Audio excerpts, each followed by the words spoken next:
Adhyaya 121 Giovu, Abba Apaki Baladana Kasamaya Agaya Hai. Kora Kopa Karain K Lai, Pahale Raja Kopa Karo, Hamesa Yutta K Maidana Paratenga Sena Kisamanya Rananiti Rahi Hai. Usain Kiana Ranakshu Ko Bahara Karain Ka Lalaka Isa Avasara Ki Pratiksa Karain K Lai Diada. Tathapi. Jays Hai Usaki Parama Satana Ki Sakti Kiana Ranakshu Para Prahara Karain Valley T. Kiana Ranakshu K Sarira Se Eka Lala Bijali Ka Bolta Binakala. Bijali K du Bolta Hava Mem Joradara Tarike Se Takare Ora Fira Eka Satha Gayaba Hogai. Exatrima Marara Devana Sensa. Yaha Apaki Pasa BKs Hai. Tanga Sena Askariakekada Dik Ora Balain Se Kudako Nahim Roka Sake. Kiana Ranakshu Nathan Sfera Mem Kaha. Mary Exatrima Marara Divya Satana Ka Yaha Tukara Swabhavika Rupa Se Usa Rahasyamaya Kata Samuha Se Ada Hai. Kya Apako Lagata Hai Kiapa Akele Hayam Jo Usa Jagaha Paragai Hayam. Yaha Sunakara Tanga Sena Ki Pudalium Thori Kampa Uthim. Lekina Kiana Ranakshu Usak Satha Ora Sabda Barbada Karain Mem Bahuda Alasida. Usain Apana Hatha Uthaya Ora Hilaya. Ora Pasa Mem Intajara Kara Rehi Spirita Ola Sola Mastarsa Ke Samuha Ne Turanta Karavaiki. Sarpa Spiara Duluo Ne Pahala Hamalakia. Usain Nirnayaka Rupa Se Apana Sali Marsala Sola Rupa Ko Prakata Kia Ora Bijali Ki Gadi Se Tenga Sena Para Hamala Karain Ke Liapane Sarpa Bail Ka Upayoga Kia. Guladadi Ora Gosta Deluo. Hatha Mem Hatha Dale Ora Pitch Pitch. Bina Kisi Hikakahada Ke Apane Marsala Sola Fayajana Kausala Dukarama Nisida Damina Ka Pradarsana Kia. Eka Hai Samaya Mem Tina Tatala Duluosa Se Gir Hon Ke Karana. Tenga Sena Nisandaya Samanya Parastitiam Mem Mara Gaya Hoga. Lekina Abba.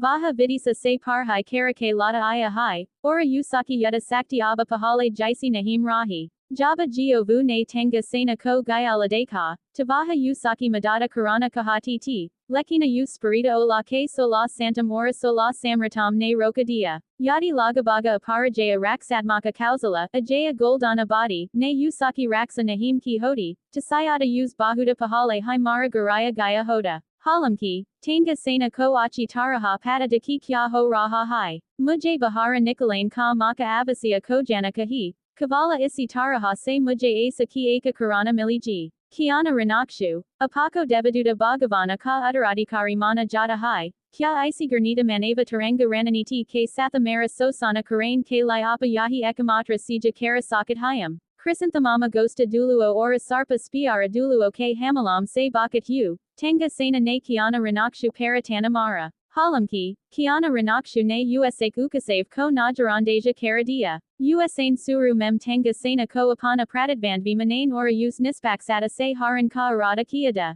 Halamki, Apanyasa, Dauluo Continenta, Parain K Bada Usain Apana Mana Badala Dia. Abavaha Basa Yahi Kahati Hai Ki Jitani Jaldi Ho Sake Tenga Sena Ko Mara Dala J Ora Duluo Vispa Mem Santi Bahala Ki J. Kiana Ranakshu, Tumane Mujay Isa Karain K Lai Majabarakia. Yaha Dekakara Ki Kiana Ranakshu Stira Nahim Raha, Tenga Sena Sintita Hogaya. Eka Vakara K Satha. Pani Ki Eka Akala. Kristalla Spasta, Dudia Safida Bunda Turanta Senganita Hogai. Fira, Tanga Kabal K Chape Hu Hathiaram Ki Eka Visaza Takanika Ka Upayoga Karake. Usain Siddhi Kiana Ranakshu Ki Ora Pani Ki Bunda Lanka Ki. Kyanki Kiana Ranakshu Abi Taka Bhagavana Nahim Bain Hayam. Amalagam Ko Sayada Hai Isa Para Diana Ega. Halamki, Kiana Ranakshu Ne Pahale Se Hai. Mahana Vikasa Takanika. Kiketi Ki Hai Ora. Originala True Exapal Nasana. Ora Solan Narising Avuda Ki Madata Se Eka K Bada Eka Safalatim Hasila Ki Hayam. Ora Usaki Adyadmika Sakti Abba USA's Puri Taraha Se Alaga Hai Jopa Hale Wa Karatiti. Apani Telepathy Ka Upayoga Karati Hu. Usain Turanta Paradarsi Tarala Ki Bunda Ko Deka Jo Usaki Ora Teji Se Barha Rahiti. Fira, Usain Apane Hatha Mem Divya Talavara Laharai, Jisamem Ananta Divya Kamaka Samahita T. Eka Bayanaka Talavara Ki Abba Garagarain Laji, Jazain Turanta Guanina K Ansu Ki Bunda Ko Dubagam Mem Vibajita Karadia. Sunya Kampa Yutha, Ora Talavaram Ki Avaza Akasa Mem Gumjain Laji. Fira, Asimita Talavara Ki Urja Lagatara Fatati Rahi, Jesus Turantatanga Sena Ki Du Sari Buja Kata Gai. Jaisi Debaduta Bhagavana K Uttaradikari Se Apexati. Ugwana K Buddha Mora Raksasam Ne Eka Duser Ko Deka. Unaki Amkam Kiana Ranakshu Ki Yutta Kausala Para Sadame Se Baragaim. Yaha Bahuda Apamanajanaka Hai. Isa Samaya. Kaner Para. खड़े सर्प spear दुलुओ को अचानक कुछ एहसास हुआ और उसने अविश्वसनीय रूप से कहा, जब युवा मास्टर ने तलवार का वार किया तो उसके पास चमकने वाली कोई स्पिरिट रिंग नहीं थी। जब एक सोल मास्टर एक सोल स्किल को सक्रिय करता है तो एक सोल रिंग प्रकट होगी। कियान रेनेक्स्यू ने शुरू से अंत तक अपनी आत्मा की अंगूठियां कभी नहीं जलाईं। टैन सेन को एक के बाद एक मारे जाते देखकर जियोवू आखिरकार अब और शांत नहीं बैठ सका। इस समय तान सेन भी टूट गया, गुलदाउदी और भूत दुलुओं के बंधन से मुक्त हो गया और उन्मत्त होकर जियोवू की ओर भागा। उस पल उन दोनों के मन में केवल एक ही विचार था, जितनी जल्दी हो सके एक दूसरे की बाहों में भाग जाना। जियोवू, मुझे बलिदान मत करो। इससे कोई फर्क नहीं पड़ता कि मैं मर जाऊं, लेकिन तुम्हें बिल्कुल भी नुकसान नहीं पहुंचाया जा सकता। तान सेन जियोवू पर जोर से चिल्लाते हुए बेतहाशा भागा। यह एक अस्वीकृति की तरह लग सकता है, लेकिन वास्तव में यह एक अनुस्मारक है। जियोवू, अब आपके बलिदान का समय आ गया है। जियोवू बहुत आज्ञाकारी था। वह जानती थी कि वह और टैंग सेन इस बार बच नहीं पाएंगे, इसलिए उसने एक निर्णायक निर्णय लिया। अरे नहीं, ऐसा लगता है कि इस 100,000 साल पुराने आत्मिक जानवर की बलि दी जाने वाली है। बूढ़ा भूत। अध्याय 122। भले ही आज ये 100,000 साल पुरानी आत्मा वाले जानवर की बलि हो, फिर भी मैं तुम्हें मार डालूंगा। यू गुवान और गुई मेई दोनों ने उस समय तांग हाओ को घेरने और दबाने के ऑपरेशन में भाग लिया था, और वे 100,000 साल पुराने आत्मा जानवर की बलि दिए जाने पर उत्पन्न आत्मा शक्ति के उतार चढ़ाव के बारे में बहुत स्पष्ट थे। इस समय उन्होंने महसूस किया कि जियोवू से निकलने वाली आत्मिक शक्ति में उतार चढ़ाव बिल्कुल वैसा ही था जब तान सेन की मां ने खुद को बलिदान कर दिया था। उन्होंने तुरंत अनुमान लगा लिया कि दूसरा पक्ष क्या करना चाहता है। थोड़ी सी भी हिचकिचाहट के बिना दोनों ने तुरंत अपने सबसे मजबूत 9वें आत्मा कौशल को सक्रिय कर दिया, इससे पहले कि वह खुद को बलिदान कर सके या उसके बलिदान को बाधित करने के लिए जियोवू को मारने की तैयारी कर रही थी। हालांकि उन्होंने अंततः जियोवू के दृढ़ संकल्प को कम करके आंका। जिस क्षण जियोवू ने खुद का बलिदान देने का फैसला किया, उसके केंद्र से एक विशाल लाल चुंबकीय क्षेत्र तुरंत तेजी से विस्तारित हुआ, जिसने 1 किलोमीटर के दायरे में एक क्षेत्र को घेर लिया। इस चुंबकीय क्षेत्र ने एक अविनाशी बाधा की तरह काम किया, तान सेन और जियोवू को दूसरी दुनिया में अलग कर दिया। हालांकि यू गुवान और गुई मेई का 9वां आत्मा कौशल अविश्वसनीय रूप से शक्तिशाली था, फिर भी यह चुंबकीय क्षेत्र की बाधा को नहीं तोड़ सका। धिक्कार है, क्या मुझे अभी भी बहुत देर हो गई है? यू गुवान ने गहरी नाराजगी व्यक्त की। जियोवू से निकलने वाले चुंबकीय क्षेत्र को देखते हुए वह वर्षों पहले तानसेन की मां के बलिदान के दृश्य को याद करने से खुद को नहीं रोक सका। उस लड़ाई में उनके स्पिरिट हॉल को भारी नुकसान हुआ। धिक्कार है, मैं बहुत करीब था। भूत भी इस वक्त बेबस नजर आ रहा था। सर्प स्पीयर दुलुओ इतनी आसानी से हार मानने को तैयार नहीं था।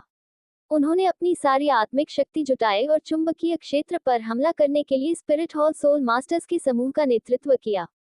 ये बेकार है। जब 100,000 साल पुराना आत्मा जानवर मर जाता है तो यह एक शक्तिशाली चुंबकीय क्षेत्र उत्पन्न करता है। कोई भी इस चुंबकीय क्षेत्र को नहीं तोड़ सकता है, यहाँ तक कि टाइटल दुलुओ भी नहीं। सभी हमलों को चुंबकीय क्षेत्र द्वारा अवरुद्ध कर दिया जाएगा, यू गुवान ने गंभीरता से समझाया। इसके अलावा जिस तरह से इस 100,000 साल पुराने मांस और हड्डी के खरगोश ने खुद का बलिदान दिया, वह और भी अधिक दबंग था। इसने न केवल अपना जीवन बल्कि अपनी आत्मा का भी बलिदान दिया। अन्यथा तानसेन के वर्तमान स्तर के साथ उसके लिए 100,000 साल पुरानी आत्मा की अंगूठी की शक्ति का सामना करना असंभव होगा। सर्प स्पीयर दुलुओ ने भौहें चढ़ा लीं और यू गुवान की ओर देखते हुए एक प्रश्न पूछा। यदि नहीं, यू गुवान ने अपनी ठुड्डी को अपने हाथ पर टिकाया और विचारपूर्वक सोचा, आप सभी ने इसे अभी देखा। वह चुंबकीय क्षेत्र ऐसी चीज नहीं है जिसे हम हिला सकते हैं। लेकिन ये ठीक है, तानसेन का वर्तमान स्तर केवल 60 के स्तर के आसपास है। भले ही वह 100,000 साल पुराने आत्मा जानवर की आत्मा की अंगूठी को अवशोषित कर लेता है, वह केवल सोल सेन स्तर तक ही पहुंच सकता है। बलिदान पूरा करने के बाद हम उसे घेरने और मारने के लिए सेना में शामिल हो सकते हैं। अंत में वह फिर भी मौत से नहीं बच सकते।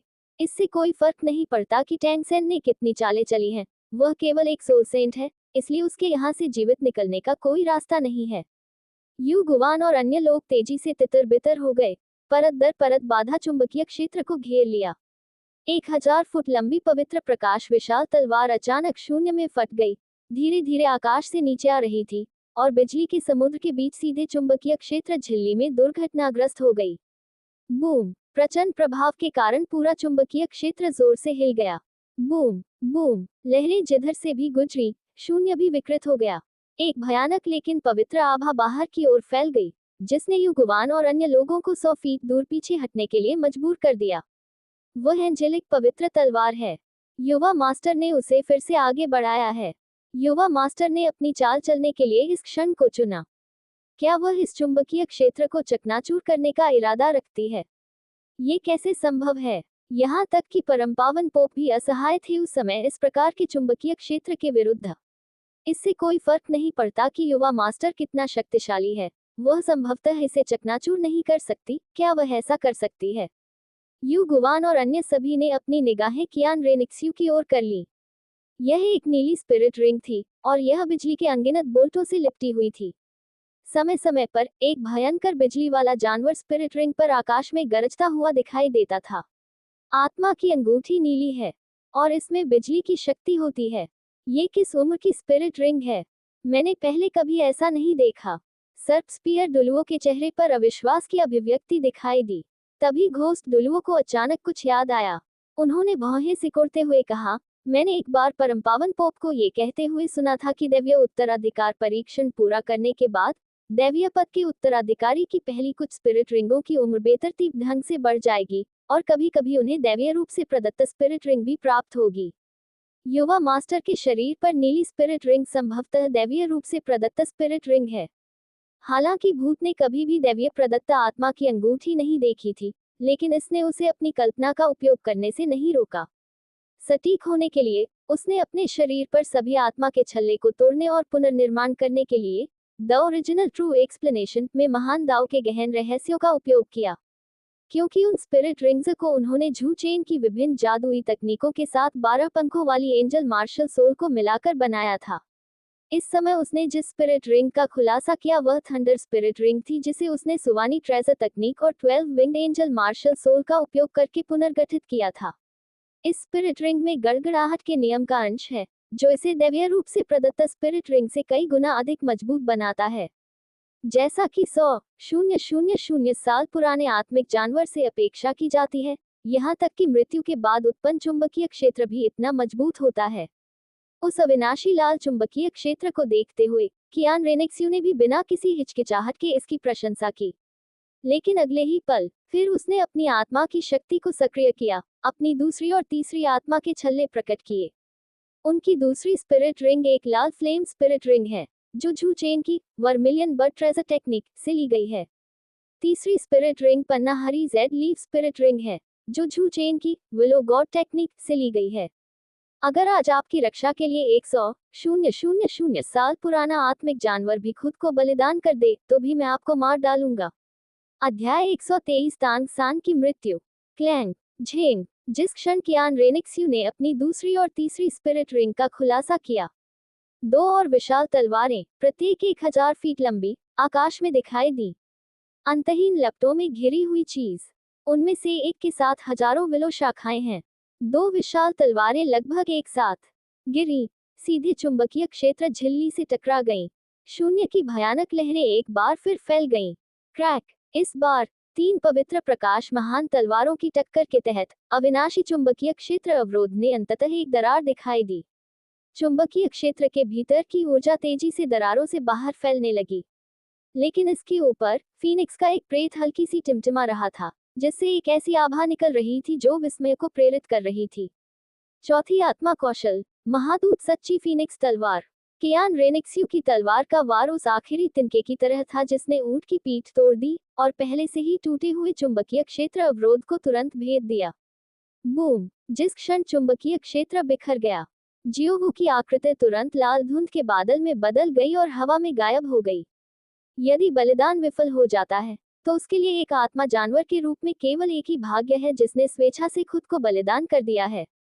इसका मतलब है राख में मिल जाना और फिर कभी जन्म न लेना। चुंबकीय क्षेत्र अवरोध को तोड़ने के बाद 4 पवित्र प्रकाश विशाल तलवारें सीधे चुंबकीय क्षेत्र के केंद्र में तांग सेन से टकरा गईं, जिससे उसके शरीर के टुकड़े टुकड़े हो गए।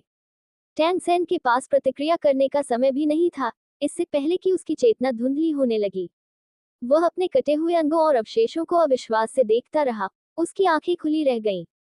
उन्होंने बोलने की कोशिश की, लेकिन पाया कि उनकी छाती गायब हो गई थी और उनके फेफड़ों को पर्याप्त ऑक्सीजन नहीं मिल रही थी। वह केवल अपना मुंह खोल सका, लेकिन कोई आवाज नहीं निकली। उसका टूटा हुआ शरीर हर जगह बिखरा हुआ था। उसकी आत्मा की कुछ हड्डियां अभी भी उन पर हल्की चमक रही थी। बाहरी आत्मा की हड्डियों में से एक, मकड़ी के पैर जैसी, विशेष रूप से चमकदार थी। ये सब बहुत तेजी से हुआ, इतना कि किसी और ने प्रतिक्रिया नहीं दी। तुरंत केवल जब टैंग सेन का क्षत विक्षत शरीर जमीन पर गिरा, तो उन्होंने अपनी आंखें चौड़ी की और भूत को देखने के भाव दिखाए। 100,000 साल पुराने आत्मिक जानवर का चुंबकीय क्षेत्र उसकी मृत्यु के बाद वास्तव में बिखर गया था। यह असंभव नहीं है। यंग मास्टर देवदूत भगवान का उत्तराधिकारी है। उसके देवता बनने में केवल समय की बात है। इस समय युगवान और अन्य लोगों को जो झटका महसूस हुआ वह उस समय से कम नहीं था जब तांग सेन ने चाओ त्यानजियांग से शादी की थी। अन्यथा उसकी ताकत अचानक इतनी दुर्जय कैसे हो सकती थी? दूसरों की भयावह नजरों को नजरअंदाज करते हुए कियान रेनिक्स्यू तांग सेन की क्षत विक्षत लाश की ओर आगे बढ़े और एक एक करके उसके शरीर से सामान उतार दिया। जियो यान, सच में बकवास। तुमने उसे कैसे मारा? क्या आप हमें बता सकते हैं? आइए हम सब भी कुछ आनंद लें। लिन डोंग, आपने टैंक को मारने जैसी महत्वपूर्ण चीज का लाइव स्ट्रीम क्यों नहीं किया? क्या अफसोस है? जियो यान और लिन डोंग को ग्रुप चैट में टैंग सेन के बारे में सबसे अधिक शिकायतें थीं। जब उन्हें पता चला कि कियान रेनिक्स्यू ने तांग सेन को मार डाला है, मैं बहुत खुश था। वांग लिन, इस व्यक्ति की मृत्यु के साथ आपने इस चैट समूह की गंदगी साफ कर दी है। तथ्य यह है कि कियान रेनिक्स्यू द्वारा टैंग सान की हत्या के बाद वह ये टिप्पणी पोस्ट कर सका, ये दर्शाता है कि वह टैंग सान से अत्यधिक घृणा करता था। उन्होंने टैंग सेन की मृत्यु का उचित जश्न मनाने के लिए आज 100 टेबलों के साथ एक भोज आयोजित करने की योजना बनाई है। साथ ही मैंने इस अवसर का उपयोग ब्लैक कॉर्नर क्षेत्र के लोगों को अलविदा कहने के लिए किया। वह कनान कॉलेज जा रहा है। इस समय लिन डोंग ने समूह में एक और संदेश भेजा। लिन डोंग, भाई जियो, हमें आखिरी बार मिले हुए 1 महीना हो गया है। अब आपकी साधना का स्तर क्या है? जियो यान, पिछली बार मैंने सी हॉट फ्लेम को अवशोषित करने के लिए बर्निंग तकनीक का इस्तेमाल किया था और बाद में मैंने कुछ गोलियां खा ली। मेरी साधना का स्तर अब 5 सितारा डूलिंग स्तर पर है। उसने महीने का अधिकांश समय लगन से खेती करने में बिताया था और अपनी खेती में कुछ सफलताएं हासिल की थी, इसलिए वह देखना चाहता था कि जियोयान ने पिछले महीने में क्या हासिल किया है। जियोयान, ये ठीक है। डू लिंग के बाद अभी भी कई क्षेत्रों में जाना बाकी है, जैसे डू वांग, डू हुआंग और डू जोंग। हालांकि अब से मेरी साधना की गति काफी बढ़ सकती है, इसलिए आपको अधिक मेहनत करनी होगी। लिन डोंग, क्यों? क्या आपने किसी प्रकार की स्वर्ग विरोधी गोली को फिर से परिष्कृत किया? जियोयान, नहीं, ये बात नहीं है। खेती बढ़ाने के लिए केवल गोलियों पर निर्भर रहने से दवा प्रतिरोध पैदा होगा और बहुत अधिक मात्रा में सेवन करने से वे अप्रभावी हो जाएंगी। मैं आगे कनान अकादमी जाने की योजना बना रहा हूँ। उनमें एक अजीब सी आग है जिसे कल्टीवेशन चीट कोड के रूप में जाना जाता है। यदि मैं इसे वश में कर सका, तो मेरी साधना की गति कम से कम दोगुनी हो जाएगी। उसे इस पर अपना हाथ जमाने के लिए सावधानीपूर्वक योजना बनाने की आवश्यकता होगी। अध्याय 124 हानली, मेरा मालिक मुझे मारना चाहता है। वांग लिन, मेरे गुरु भी ऐसा ही करते हैं। वांग लिन, साथ ही दाओवादी जियो, मेरी प्राचीन ईश्वर तकनीक में आत्मा को पकड़ने की एक विधि शामिल है, जो न केवल अमृत के उपयोग की दर को कई गुना बढ़ा सकती है, बल्कि किसी भी दुष्प्रभाव को भी खत्म कर सकती है। जिस दवा प्रतिरोध की आप बात कर रहे हैं वह कहाँ से आती है? वांग लिन ने मूल रूप से अपनी खेती जारी रखने के लिए चेक ग्रुप छोड़ने का इरादा किया था, लेकिन जियोयान द्वारा भेजी गई टिप्पणी को देखकर उन्होंने तुरंत उसे याद दिलाया।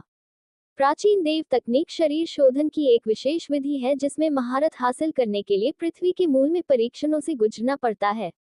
ये तकनीक हर किसी के लिए उपयुक्त नहीं हो सकती है, लेकिन इससे जुड़ी आत्मा चोरी विधि किसी भी साधक को बड़ी मदद प्रदान कर सकती है। बिना किसी दुष्प्रभाव की गोलियों को अवशोषित करने की क्षमता एक अत्यंत शक्तिशाली और असामान्य सहायक क्षमता है। वांग लिन को समझ में नहीं आ रहा था कि जियो यान अभी भी चिकित्सा प्रतिरोध शब्द क्यों कह सकता है, जबकि उसने पहले ही चैट समूह में पूरी प्राचीन ईश्वर तकनीक अपलोड कर दी थी। क्या इस बच्चे ने वास्तव में अपनी प्राचीन ईश्वर तकनीक का ठीक से अभ्यास किया है? जियो यान, अरे तुमने इतनी जल्दी क्यों नहीं कहा? वांग लिन के शब्दों के कारण जियो यान पूरी तरह से अपना आपा खो बैठा।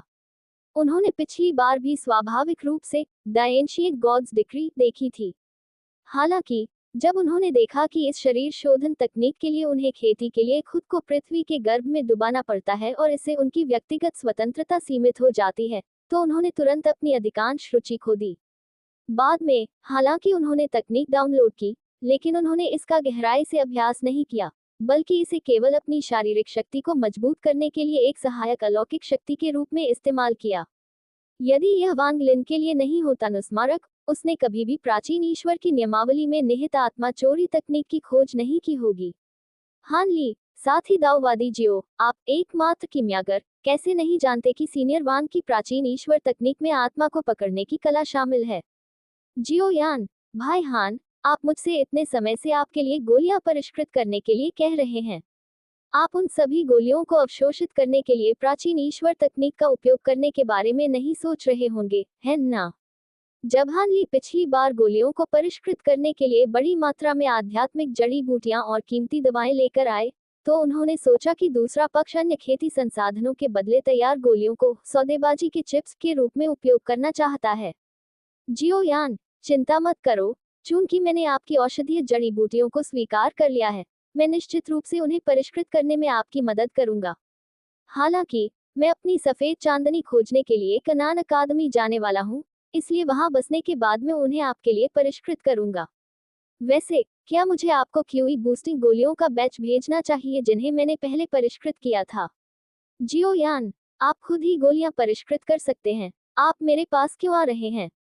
उन्होंने समूह में मुफ्त में गोलियां परिष्कृत करने की पेशकश की क्योंकि उन्हें लगा कि समूह के अन्य लोग यह नहीं जानते कि यह कैसे करना है, इसलिए वह मदद करने को तैयार थे।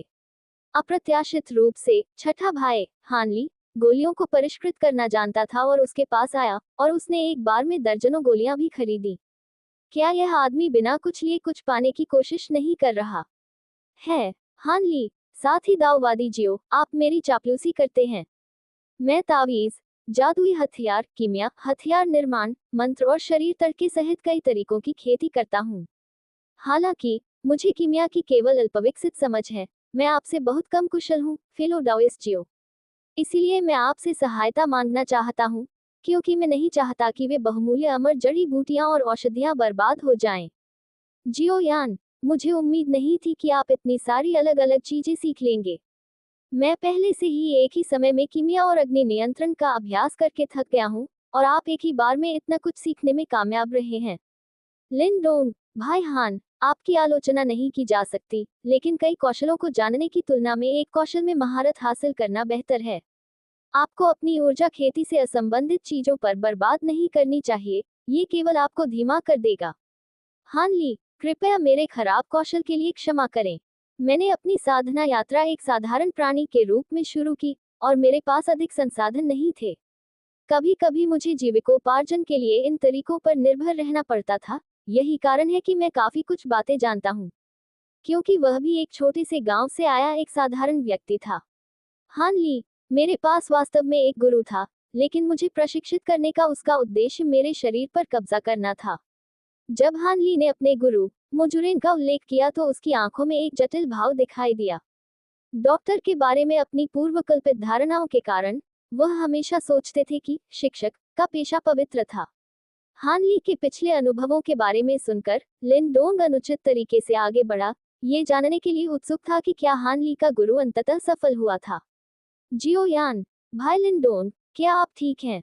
यदि भाई हान के स्वामी ने सफलतापूर्वक किसी को अपने वश में कर लिया, तो वह अब भी यहाँ हमसे बात कैसे कर सकता है? लिन डोंग, मेरा मतलब यह है कि भाई हान बाद में अपने मालिक को कैसे जीतने में कामयाब रहे, क्योंकि उन्हें पहले ही अंदाजा हो गया था कि इसका अंजाम यही होगा। वांग लिन, मैंने कभी नहीं सोचा था कि फिलोडाओइस्ट हान के पिछले अनुभव मेरे जैसे होंगे। वांग लिन ने भी उस समय एक टिप्पणी भेजी। वह भी एक गरीब पृष्ठभूमि से आया था और बाद में हेंग्यू संप्रदाय में शामिल हो गया, जहां उसका सामना एक गुरु से हुआ जो उसे नुकसान पहुंचाना चाहता था। ये दोनों साधना जगत से हैं। मेरे ऊपर भावना की लहर दौड़ गई। लिन डोंग, वैसे हमने 1 महीने से एक दूसरे को नहीं देखा है। आज हर कोई यहाँ है, तो क्यों न हम इस अवसर का उपयोग एक साथ मिलकर अपने भाईचारे की शपथ ग्रहण समारोह को निपटाने के लिए करें।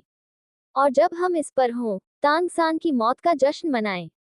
ये देखकर कि आज समूह में बहुत सारे लोग थे, लिन डोंग ने अपने पिछले शपथ ग्रहण भाईचारे का मामला फिर से उठाया।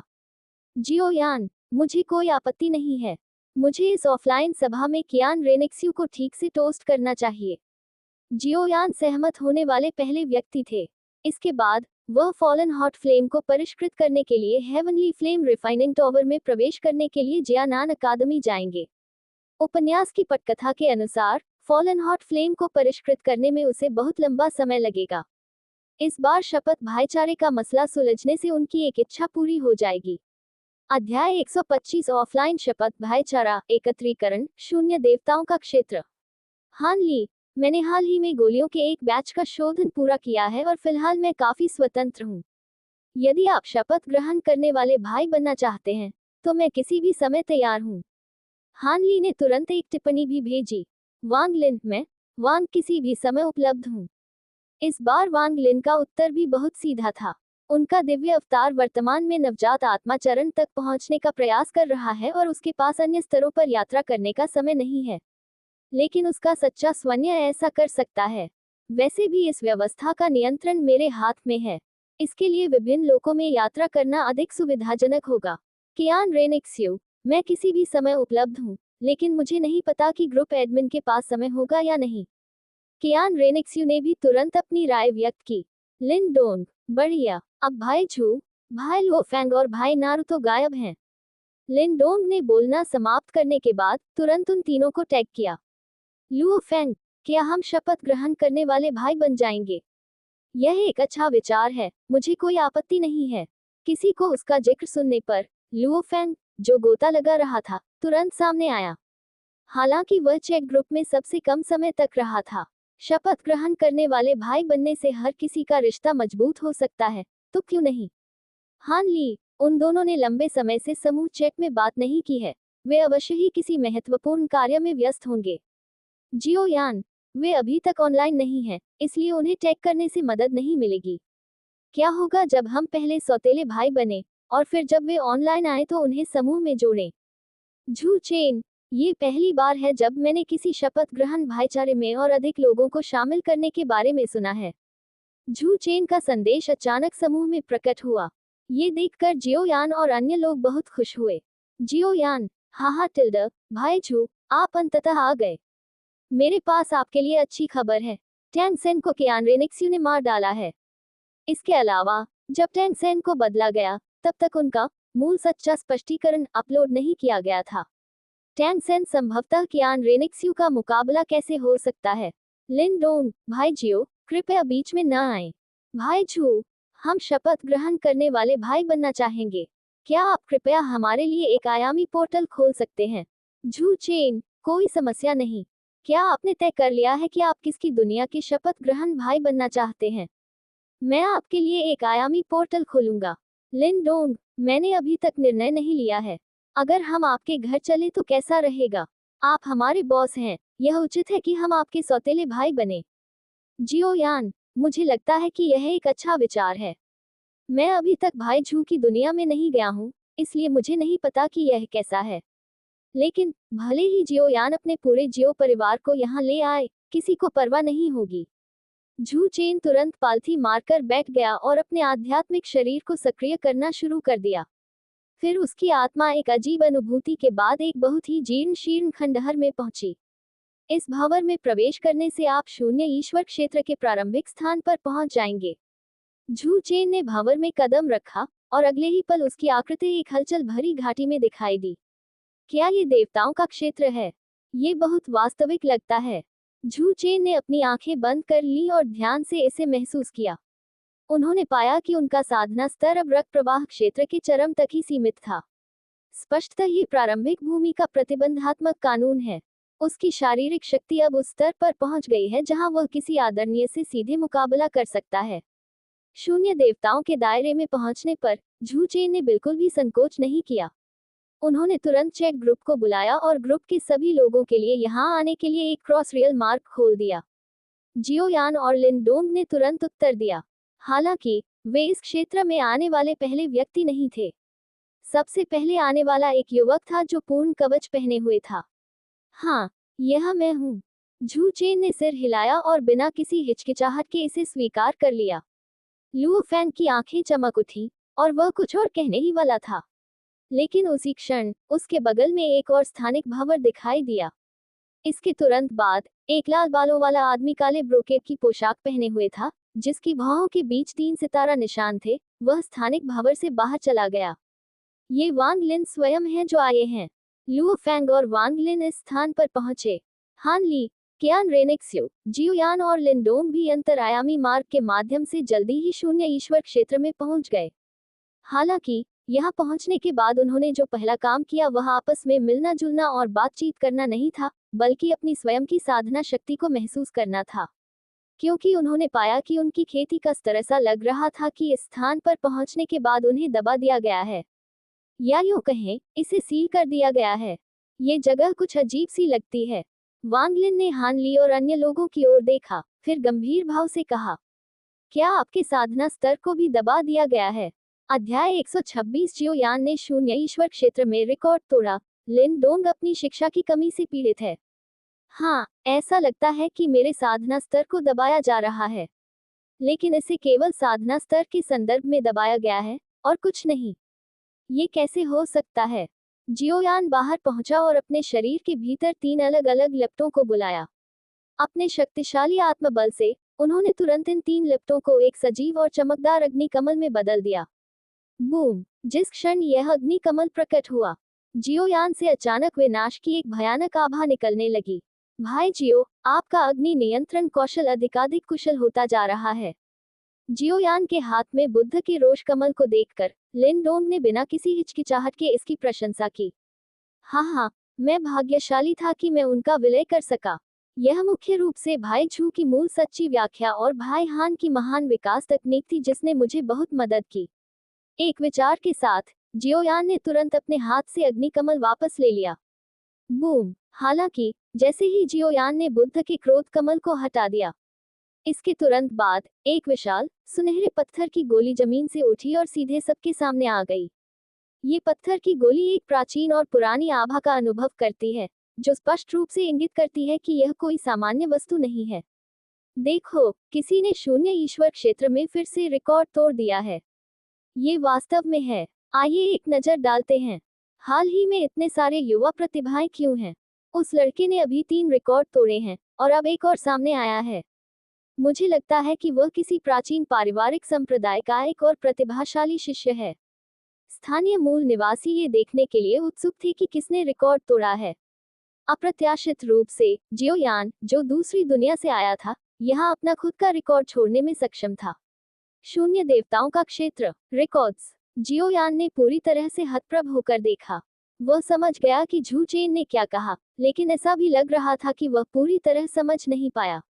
उन्हें इस आभासी देव क्षेत्र के नियमों को समझने में मदद करने के लिए झू चेन ने तुरंत सबसे सरल और सीधी भाषा में इस स्थान का परिचय दिया। हर कोई दंग रह गया जब उन्होंने सुना कि यह एक आभासी दुनिया है जिसमें केवल आध्यात्मिक प्राणी ही प्रवेश कर सकते हैं। उन्होंने केवल ये सोचा था कि यह जगह थोड़ी अजीब है, लेकिन उन्होंने कभी नहीं सोचा था कि यह वास्तव में एक आभासी दुनिया थी जिसे कई प्राचीन शक्तिशाली प्राणियों ने अपनी आध्यात्मिक शक्ति का उपयोग करके बनाया था। जियोयान पत्थर की गोली के पास गया और उसे सहलाने लगा। झू चेन ने सिर हिलाया और जारी रखा, हालांकि बेहतर होगा कि आप एक अधिक प्रभावशाली नाम के बारे में सोचें, क्योंकि यह शीर्षक हमेशा के लिए यहाँ रहेगा।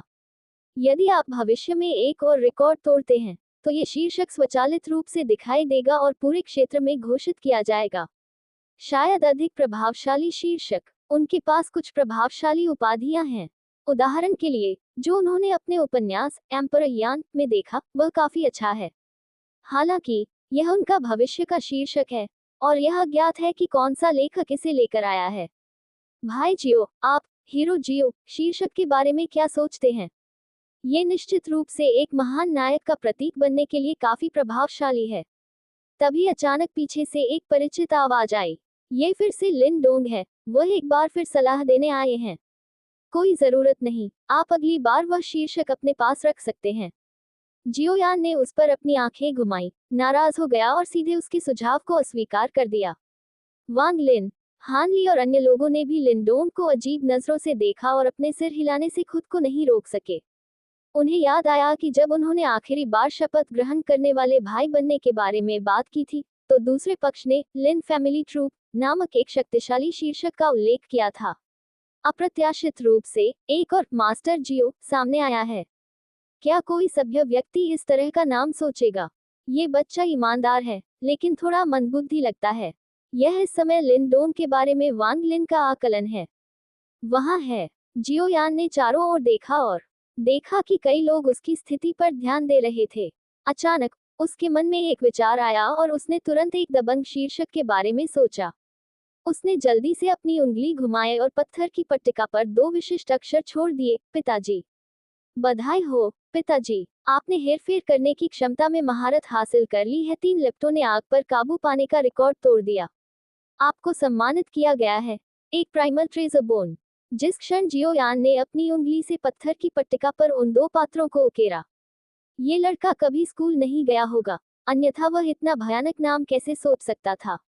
आसपास के सभी मूल निवासी अपना सिर हिला रहे थे और आहें भर रहे थे। जियोयान द्वारा उसे दिए गए उपनाम के प्रति अपनी घोर अवमानना व्यक्त कर रहे थे।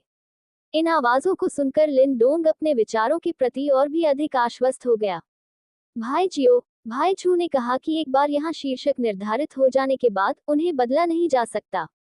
आप अभी बहुत लापरवाह थे, लिन डोंग ने फिर से अपनी सलाह दी।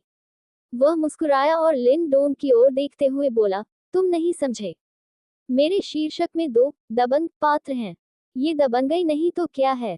यदि तुम्हें मुझ पर विश्वास नहीं है, तो स्वयं इसे 2 बार और कहने का प्रयास करें। पिताजी, पापा, इसमें कोई खास बात नहीं है। ये बिल्कुल भी दबंगई नहीं है। लिन डोंग ने अवचेतन रूप से इसे 2 बार पढ़ा, लेकिन इसमें कुछ खास नहीं मिला। पीएफएफ टिल्डर, झूचेन लगभग जोर से हंसने लगी। वह एक समय यात्री भी था, इसलिए वह स्वाभाविक रूप से जानता था कि जियोयान क्या चाले चल रहा था। उस समय, जैसे ही लिन डोंग ने उन 2 आकर्षक डैडी वाक्यांशों का उच्चारण किया, वांग लिन और हान ली को भी एहसास हुआ कि कुछ गलत था।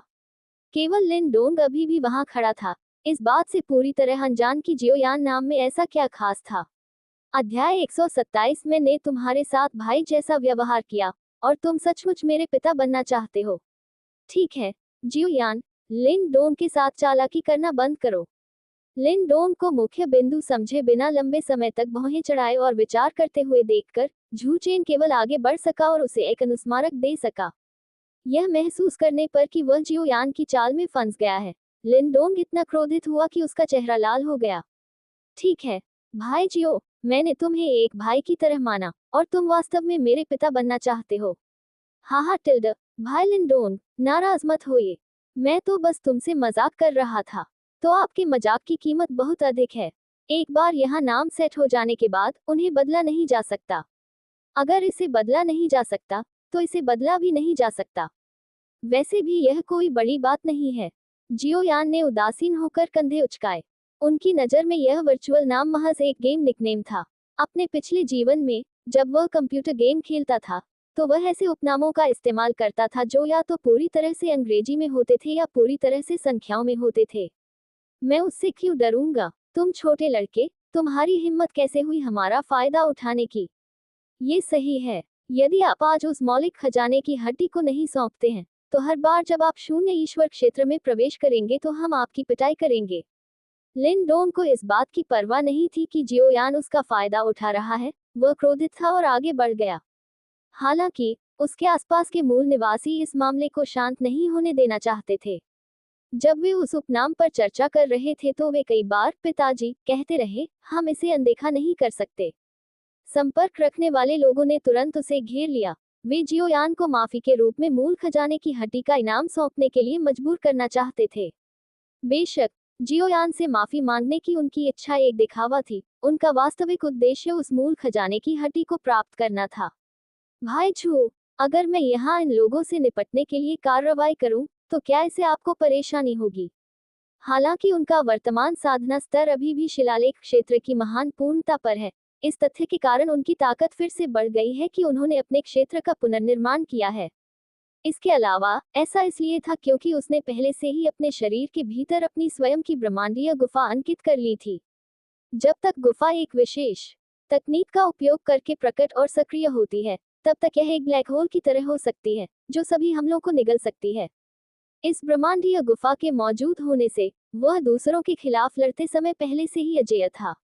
ये कहने में कोई अतिशयोक्ति नहीं होगी कि नीचे के 8 लोकों में अब कोई भी उसका मुकाबला नहीं कर सकता। झू चेन की पुष्टि प्राप्त करने के बाद जियोयान ने तुरंत अपने शरीर पर 3 अलग अलग लपटों को बुलाया। वह शख्स कोई और नहीं बल्कि बूढ़ा डॉक्टर था।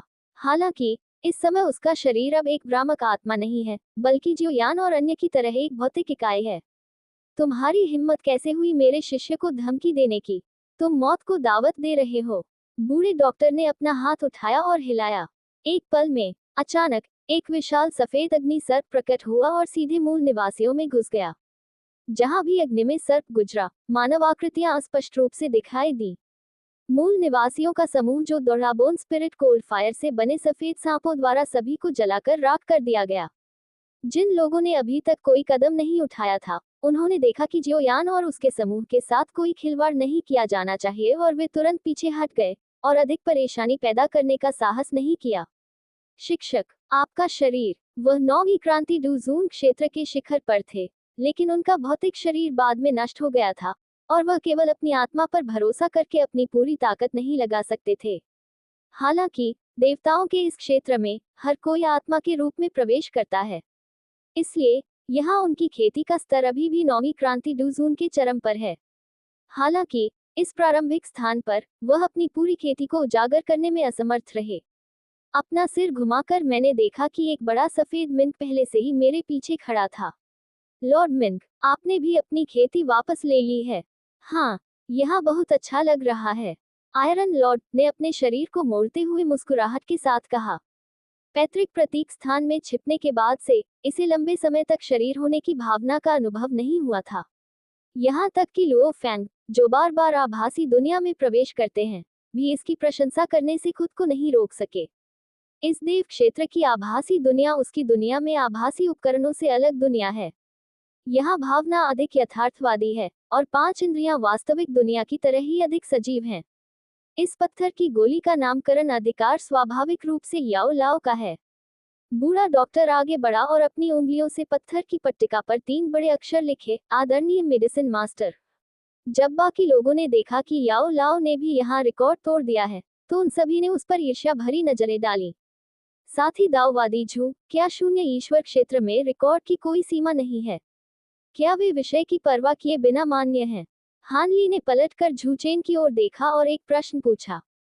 जियोयान और याओ लाओ द्वारा प्राप्त प्राइमल ट्रेजर बोन एक महान खेती संसाधन की तरह दिखती है, और वह वास्तव में एक भी चाहता है। हाँ, कोई भी क्षमता या डेटा, जब तक आप अपने पूर्ववर्तियों द्वारा स्थापित रिकॉर्ड को तोड़ सकते हैं। झू चेन ने सकारात्मक रूप से सिर हिलाया। ये सुनकर हानली ने तुरंत हाथ की सील को सक्रिय कर दिया और अपने शरीर पर सभी 72 एज और बैम्बू बी क्लाउड तलवारें निकाल ली। यद्यपि उनका साधना स्तर अभी कोर फॉर्मेशन के मध्य चरण तक ही पहुंचा है, ओरिजिनल ट्रू एक्सप्लेनेशन और ग्रेट इवोल्यूशन तकनीक पूर्ण संस्करण की सहायता से वह पहले से ही एक साथ 72 ग्रीन बांस बी क्लाउड तलवारों को नियंत्रित करने में सक्षम है। हानली ने एज और ओरिजिन तलवार तकनीक को सक्रिय किया, दूरी में एक विशाल चट्टान पर हमला करने के लिए 72 एज और बांस बी क्लाउड तलवारों को सीधे नियंत्रित किया। भले ही उसने महान विकास तकनीक में महारत हासिल कर ली हो, फिर भी वह इस समय केवल 12 उड़ने वाले चाकुओं को ही नियंत्रित कर सकता था। अप्रत्याशित रूप से इस समूह में कोई एक साथ 72 उड़ती तलवारों को नियंत्रित करने में सक्षम था। यह अविश्वसनीय है, लानत है, मैं बहुत गुस्से में हूँ। ये बेवकूफ़ी भरी वेबसाइट लोगों की मानसिकता के साथ खिलवाड़ कर रही है। मेरी पुस्तक का सारा डेटा बढ़ रहा है और सभी की भरपूर मदद से पाठकों की संख्या स्थिर है। लेकिन इस बेवकूफ़ी भरी वेबसाइट ने बेवजह मेरी लोकप्रियता का 2/3 हिस्सा कम कर दिया। ये सही है, उन्होंने मुझे सीधे टखने तक काटा। वे निर्दयी और हृदयहीन हैं। आइए हम सब उन्हें बिना मलद्वार के बच्चे पैदा करने के लिए शाप दें। अध्याय 128 भाई हान, ये ली फी कौन है? बूम! जैसे ही हान ली ने अपनी तलवार का इस्तेमाल किया, एक और रिकॉर्ड पत्थर की गोली तेजी से जमीन से उठी। इस बार हान ली का रिकॉर्ड सर्वश्रेष्ठ तलवार नियंत्रण है। एक साथ 72 तलवारें चलाना और प्रत्येक को सटीक रूप से नियंत्रित करने में सक्षम होना, कुछ ऐसा है जो उससे पहले कोई नहीं कर सका, कम से कम प्रारंभिक भूमि में कोई भी नहीं कर सका। ये वास्तव में काम किया। हान ली की आंखें हल्की सी चमक उठी। वह पत्थर की गोली के सामने आया और एक पल के लिए झिझकने के बाद 2 अंगुलियों का उपयोग करके गोली पर 3 अक्षर छोड़ दिए, ली फीयू। 72 का तलवार नियंत्रण स्तर हासिल करने, सबसे लंबे तलवार नियंत्रण स्तर का रिकॉर्ड तोड़ने के लिए ली फेयू को बधाई। इनाम, एक प्राइमल ट्रेजर बोन। वही परिचित आवाज फिर सुनाई दी। ये सुनकर बाकी सभी लोग देखने लगे। भाई हान, आपने ये शीर्षक क्यों चुना? ये ली फीयू कौन है? जियोयान ने आश्चर्यचकित दृष्टि से पूछा। ये ली फीयू स्पष्ट रूप से किसी अन्य व्यक्ति का नाम है, जो उसके उपनाम डैडी से बिल्कुल अलग है, जो हर किसी का फायदा उठाना चाहता है। उसे समझ नहीं आ रहा था कि हान ली किसी और का नाम यहाँ क्यों छोड़ेगा। क्या यह उस व्यक्ति की याद में है? हान ली ने हटा दिया प्राइमल ट्रेजर बोन जिसे उसने अभी अभी हासिल किया था और कुछ अजीब तरीके से कहा, ये व्यक्ति मेरा दोस्त है। लिन डोंग हैरान दिखे, आप किसी और का नाम क्यों लिख रहे हैं? हान ली कहने ही वाला था कि उसे अपना असली नाम अपरिचित स्थानों पर छोड़ना पसंद नहीं है, लेकिन जियोयान पहले बोला, मुझे लगता है कि मुझे पता है कि भाई हान क्या करने की कोशिश कर रहे हैं। भाई हान, क्या आपका दोस्त पहले ही मर चुका है? हान ली ने सिर हिलाया और कहा, मम्मा। ये देखकर लिन डोंग ने जियोयान को घूर कर देखा। भाई जियो, तुम्हें कैसे पता चला कि भाई हान का दोस्त मर गया है? क्या आप ली फेयू नाम के इस व्यक्ति को भी जानते हैं? जियोयान आत्मविश्वास से मुस्कुराया, न केवल मैं जानता हूँ कि यह ली फेयू मर चुका है, बल्कि मैं ये भी जानता हूँ कि उसने अतीत में भाई हान की मदद की होगी। यदि आप मुझ पर विश्वास नहीं करते हैं, तो भाई हान से पूछें। क्या मैं सही हूँ? ये सुनकर लिन डोंग अपने बगल में हान ली की ओर मुड़ा और पूछा, भाई हान, क्या भाई जियो ने जो कुछ भी कहा वह सच है? ये देखकर लिन डोंग को अंततः समझ में आया कि हान ली ने पत्थर की पट्टिका पर अपना नाम क्यों छोड़ा था। पता चला कि दूसरा व्यक्ति अपने मृत मित्र का स्मरण कर रहा था। भाई हान, आपका महान चरित्र और सत्यनिष्ठा वास्तव में सराहनीय है। लिन डोंग ने भी सम्मानपूर्वक हान ली को मुट्ठी में सलामी देते हुए अपने हाथ जोड़ लिए। वह अपने जीवन में जिस व्यक्ति की सबसे अधिक प्रशंसा करता था, वह हान ली जैसा व्यक्ति था, जो वफादारी और धार्मिकता को महत्व देता था। जियोयान और लिन डोंग की अचानक हरकत से हान ली कुछ हद तक हतप्रभ था। उसे अपरिचित स्थानों पर अपना असली नाम छोड़ने की आदत नहीं है। ये दोनों लोग क्या कर रहे हैं? हान ली ने समझाने के लिए अपना मुंह खोला। हान ली ने अपना सिर घुमाया और देखा कि उसी समय लुओ फेंग और वांग लिन के सामने 2 रिकॉर्ड टैबलेट भी आ गए थे। लुओ फेंग ने जो रिकॉर्ड तोड़ा वह था ब्लेड नियंत्रण में सर्वश्रेष्ठ। वांग लिन की शक्ति सर्वोच्च शक्ति है, क्योंकि उन्होंने लाखों पाउंड की ताकत वाला मुक्का मारने के लिए एक 3 सितारा प्राचीन देवता की शारीरिक शक्ति का उपयोग किया था। जब वांग लिन अपना नाम छोड़ रहे थे, तो उन्हें अचानक अपने मृत माता पिता के बारे में याद आया और लालसा से बाहर अवचेतन रूप से उन्होंने अपना बचपन का उपनाम छोड़ दिया, टीजू। ये देखकर कि सभी ने पत्थर की पट्टियों पर अपना नाम छोड़ दिया था और पुरस्कार के रूप में प्राइमल ट्रेजर हड्डियां प्राप्त की थी, लिन डोंग ईर्ष्या से भर गया। लिन डोंग ने अपनी मुट्ठियां भींच ली और कुछ निराशा के साथ लॉर्ड डियाओ की ओर देखा।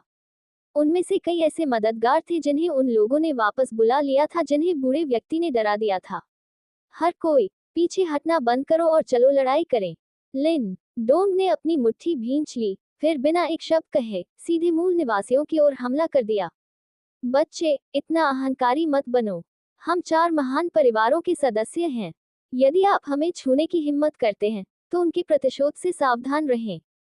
यह मत सोचिए कि हम आपसे सिर्फ इसलिए डरते हैं क्योंकि आपने शून्य ईश्वर क्षेत्र में एक के बाद एक रिकॉर्ड तोड़े हैं। लिन डोंग को अपनी ओर बढ़ते देखकर स्थानीय लोगों ने तुरंत उसे घेर लिया और जवाबी हमला किया। लिन डोंग अकेले ही भीड़ में घुस गया और तुरंत ही उसे घेर लिया गया। जियोयान और लुओ फैंग ऊपर जाकर मदद करना चाहते थे, लेकिन झू चेन ने उन्हें रोक दिया। ये लोग भाई लिन डोन का मुकाबला नहीं कर सकते, इसलिए आपको कोई कदम उठाने की जरूरत नहीं है। हालांकि समूह में लिन डोन की ताकत शीर्ष पर नहीं थी, लेकिन उसने कम से कम मूल सच्ची व्याख्या और 10 भयंकर खजाने की तकनीक विकसित की थी, इसलिए उन विविध सैनिकों से निपटना उसके लिए पर्याप्त से अधिक था। झू चेन द्वारा जियोयान और लुओ फैंग को रोकने के कुछ ही समय बाद लिन डोंग के आसपास के लोग एक एक करके पीछे की ओर उड़ने लगे। लिन डोंग ने किसी भी मार्शल आर्ट तकनीक का उपयोग नहीं किया, उसने बस उन सभी लोगों को उड़ाने के लिए अपनी नंगी मुट्ठियों का इस्तेमाल किया। दुर्भाग्य से लिन डोंग द्वारा उन लोगों को हरा देने के बाद वर्ल्ड गॉड दायरे का रिकॉर्ड स्टोन टेबलेट प्रकट नहीं हुआ। अध्याय 129 सच्ची फीनिक्स खजाना तकनीक दुनिया में प्रकट होती है और अमर प्राचीन संप्रदाय के लोग आते हैं। सबसे पहले आने वालों में उड़ते पक्षियों पर सवार कृषकों का एक समूह था। समूह का नेतृत्व करने वाली महिला बहुत ही कामुक छवि वाली महिला थी। देखो, झुलू अकादमी से युद्ध की देवी आ गई है। जुलू अकादमी हाल ही में जीवन के सभी क्षेत्रों से प्रतिभाशाली शिष्यों की भर्ती कर रही है। ऐसा लगता है कि यह महिला युद्ध देवी इन लोगों के लिए आई होगी। मैंने सुना है कि उसने पिछली बार उस लड़के को भर्ती करने की कोशिश की थी, लेकिन उसने उसे अस्वीकार कर दिया। वह लड़का एक बेवकूफ है, जो वास्तव में युद्ध की देवी को अस्वीकार कर रहा है। उसे रोमांस की बिल्कुल भी समझ नहीं है। अगर मैं होता, तो मैं निश्चित रूप से जुलू अकादमी जाता। जब स्थानीय मूल निवासी जो अभी ये तमाशा देख ही रहे थे कि युद्ध की देवी अपने लोगों के साथ आ पहुंची, वे तुरंत आपस में चर्चा करने लगे। जाहिर है, झुलू अकादमी की महिला योद्धा की अभी भी यहाँ कुछ प्रतिष्ठा है। महिला युद्ध देवी जुलू अकादमी के लोगों के साथ आकाश से उतरी, फिर अपनी पतली कमर हिलाते हुए लिन डोंग की ओर चली। तभी लिन डोंग ने 4 प्रमुख परिवारों में से एक को मुक्का मारा, जिससे वह उड़ गया। उसने देखा कि कोई और उसकी ओर आ रहा है और तुरंत आगे बढ़ गया। जुलू अकादमी के लोगों को पकड़ लिया गया और उनमें से कई को पहली ही बातचीत में खदेड़ दिया गया। अंत में यह महिला युद्ध देवी थी जो बहादुरी से आगे बढ़ी और लिन डोंग के अजेय हमले को रोकने में कामयाब रही। साथ ही दाववादी, हम जुलू अकादमी से हैं। मुझे इसकी परवाह नहीं है कि आप कहां से हैं, बस पहले मेरा मुक्का मारो। हालांकि जैसे ही लिन डोंग ने अपनी दिव्य शक्तियों और खजानों को उजागर किया, वह तुरंत और अधिक समय तक टिक नहीं सकी और अंततः लिन डोंग की वर्मिलियन बट ट्रेजर तकनीक द्वारा उसे शून्य ईश्वर क्षेत्र से बाहर भेज दिया गया। ये लोग कौन हैं? उन्होंने न केवल 4 महान परिवारों के सदस्यों की पिटाई की, बल्कि उन्होंने जुलू अकादमी के सदस्यों पर भी हमला करने का साहस किया। कौन जानता है, वे सभी अपरिचित चेहरों की तरह दिखते हैं। वे युवा सर्वोच्च प्राणी होंगे जो पहली बार यहाँ शून्य ईश्वर क्षेत्र में आए हैं। जैसे ही लिन डोंग जुलू अकादमी के समूह की पिटाई कर रहा था, आसपास के क्षेत्र से अधिक लोग इकट्ठा हो गए। हालांकि जब एक व्यक्ति परेशानी पैदा करता है, तो पूरे लोगों के समूह को दोष लेना पड़ता है। क्योंकि कई लोगों ने लिन डोंग को झू चेन और अन्य लोगों के साथ पहले देखा था, इसलिए इस समय लिन डोंग के कारण होने वाली परेशानी भी उनके कंधों पर आ गई। अधिक लंबे समय बाद तक नहीं।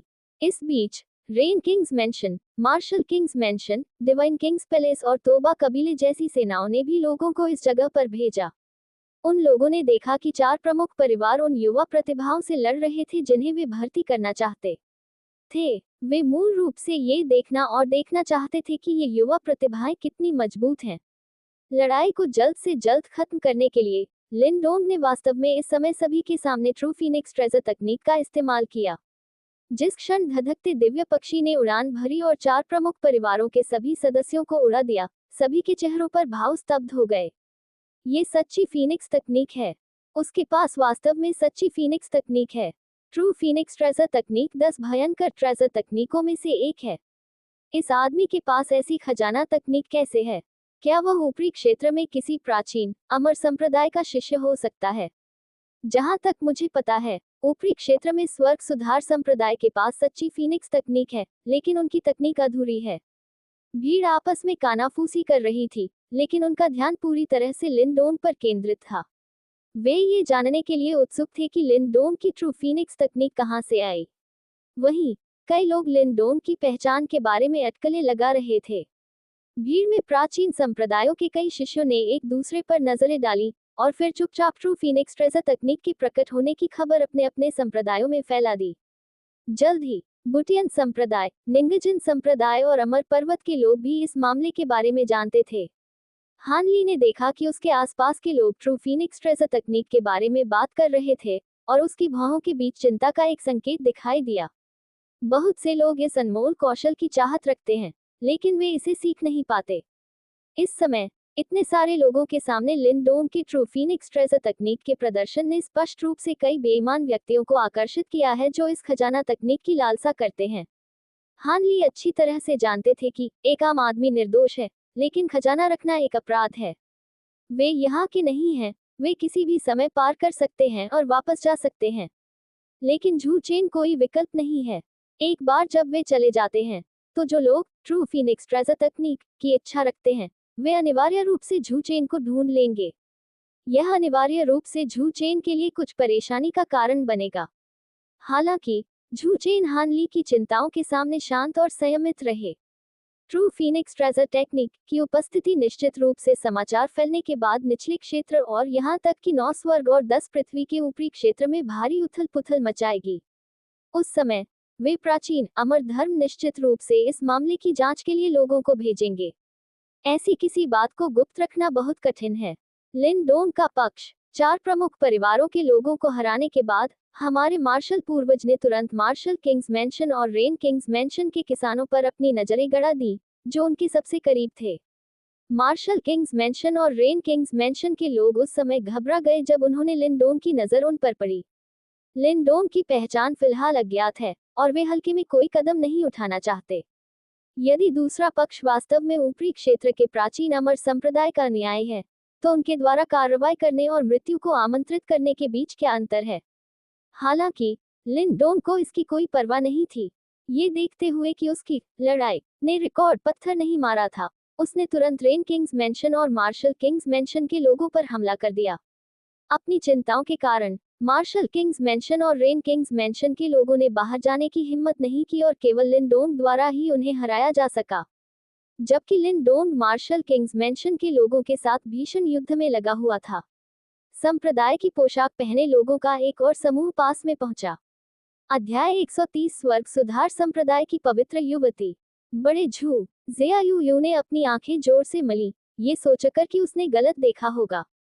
वह झू चेन के जड़ी बूटी उद्यान में आध्यात्मिक जड़ी बूटियों की देखभाल करने में मदद कर रही थी, जब स्वर्ग सुधार मंडप के एक शिष्य ने संदेश भेजा कि बहुत शक्तिशाली युवा सर्वोच्च प्राणियों का एक समूह कई रिकॉर्ड तोड़ते हुए शून्य भगवान क्षेत्र में आया था और वे सभी अपरिचित चेहरे थे। प्रतिभाओं की भर्ती में अपने संप्रदाय के प्रति जिम्मेदारी की भावना से वह तुरंत कई कनिष्ठ भाइयों और बहनों को इस आभासी ईश्वर क्षेत्र में ले आई। उसने कभी उम्मीद नहीं की थी कि उसके ही संप्रदाय का बुजुर्ग झू यहाँ आएगा, और उसकी स्थिति को देखते हुए वह उन युवा प्रतिभाओं से काफी परिचित लग रहा था। वास्तव में क्या चल रहा है? क्या ऐसा हो सकता है कि एल्डर झू भी संप्रदाय की प्रतिभाओं की भर्ती में मदद करने के लिए यहाँ है? ज़ेयायू ने बुटियन मंडप से झू चेन की ओर शिष्यों के एक समूह का नेतृत्व किया। रुकना। जियोयान ने मान लिया कि ज़ेयायू और उसका समूह भी परेशानी पैदा करने के लिए वहां थे, इसलिए वह तुरंत आगे बढ़ा और उन्हें रोक दिया। क्या तुम भी लड़ना चाहते हो? चलो, मैं देख रहा हूँ कि भाई लिंडोन को लड़ते हुए बहुत मजा आ रहा है और मेरे हाथ भी उनमें शामिल होने के लिए मचल रहे हैं। तुम मेरे साथ आकर क्यों नहीं खेलते? जैसे ही वह बोला, उसने हाथों पर मुहरें बनाई, जिससे भयानक चेहरे वाले 3 क्रूर जानवर सामने आ गए, जो ज़ेयायू और अन्य लोगों पर दहाड़ रहे थे। ये 3 क्रूर जानवर क्रमशः azure ice flame, sea hot flame और azure lords earth core flame से रूपांतरित हुए थे। हालांकि उनकी शक्ति बुद्ध के क्रोध कमल जितनी महान नहीं थी, वे अधिक चुस्त थे और किसी भी युद्ध में उनका उपयोग किया जा सकता था। आग को विभिन्न रूपों में बदलने की क्षमता एक अग्नि नियंत्रण तकनीक थी जो उन्होंने हान फेंग से सीखी थी। हालांकि जियोयान की वर्तमान ताकत को देखते हुए वह आमतौर पर एक ही समय में विभिन्न लपटों के 3 अलग अलग रूपों को नियंत्रित करने में सक्षम नहीं होगा। लेकिन झू चेन की पुनर्जन्म के 6 पथ स्वर्गीय तकनीक ने उन्हें अनंत संभावनाएं दी। अतीत में जब वह दूसरों से लड़ता था, तो वह या तो बूढ़े आदमी को अपने पास रहने देता था या बूढ़े आदमी की शक्ति उधार लेता था। यहाँ साधना स्तर का दमन है। किसी का मजबूत या कमजोर होना पूरी तरह से उनकी अपनी क्षमताओं पर निर्भर करता है। यह उनके लिए ये देखने का अच्छा मौका है कि उन्होंने इस दौरान कितनी प्रगति की है। नौजवान गलत मत समझो, मैं यहाँ लड़ने के लिए नहीं हूँ, मैं यहाँ एल्डर झू को देखने के लिए आया हूँ। बुजुर्ग सुअर, क्या बड़ा सुअर, जर्नी टू द वेस्ट से मैं पिक्सी हूँ। वह बहुत अच्छे समय के बीच में था और उसे उस पिग एल्डर की परवाह नहीं थी जिसके बारे में ज़िया यूयू बात कर रहा था। हालांकि जैसे ही वह अपनी चाल चलने वाला था, जियोयान का दिमाग अचानक एक पल के लिए शून्य हो गया। और भी बहुत कुछ, महिला बुजुर्ग झू के बारे में बात कर रही थी। क्या ये झू चेन हो सकता है? वह अवचेतन रूप से घूमा और झू चेन पर नजर डाली। ये देखकर कि जियोयान अब उसे रोकने की कोशिश नहीं कर रहा था, ज़िया यूयू तुरंत अपने साथी शिष्यों को झू चेन के पास ले गई, अभिवादन में उसके हाथ जोड़े और कहा, शिष्य यूयू एल्डर झू का स्वागत करती है। ज़िया यूयू के पीछे बुटियन मंडप के सभी शिष्यों ने हाथ जोड़कर झू चेन को प्रणाम किया। हर कोई बेहद सम्मानित था, तथापि उनके धनुष ने तुरंत उनके आसपास के लोगों का ध्यान आकर्षित किया। आपको वास्तव में मुझ पर अविश्वास नहीं करना चाहिए। अफवाहों के अनुसार स्वर्ग सुधार मंडप ने वास्तव में 1 महीने से भी अधिक समय पहले एक बहुत ही युवा बुजुर्ग को भर्ती किया था। 1 मिनट रुकें, अगर यह युवक वास्तव में स्वर्ग सुधार मंडप का एक बुजुर्ग है, तो क्या इसका मतलब यह नहीं है कि ये सभी रिकॉर्ड तोड़ने वाले युवा प्रतिभाएं भी स्वर्ग सुधार मंडप के सदस्य हैं? हाँ, मैंने सुना है कि स्वर्ग सुधार संप्रदाय ने जीवन की परीक्षाओं का अनुभव करने के लिए अपनी पवित्र युवती परी यूचेन को भी नश्वर क्षेत्र में भेजा था। ये लोग संभवतः मुख्य शिष्य हैं जिन्हें पेचिंग हेवन संप्रदाय द्वारा प्रशिक्षण के लिए ऊपरी क्षेत्र से नीचे भेजा गया है, बिल्कुल चांद परी की तरह। यदि ऐसा मामला है, तो ये समझ में आता है कि वे ट्रू फीनिक्स ट्रेजर तकनीक का उपयोग करेंगे। आखिरकार पेचिंग हेवन संप्रदाय के पास विरासत के रूप में सच्ची फीनिक्स खजाना तकनीक है। वे मेरे स्वर्ग सुधार संप्रदाय के सदस्य नहीं हैं। तभी भीड़ में से अचानक एक बुजुर्ग आवाज आई, जिसमें एक शक्तिशाली आभा थी जिससे वहां मौजूद सभी लोग कांप उठे।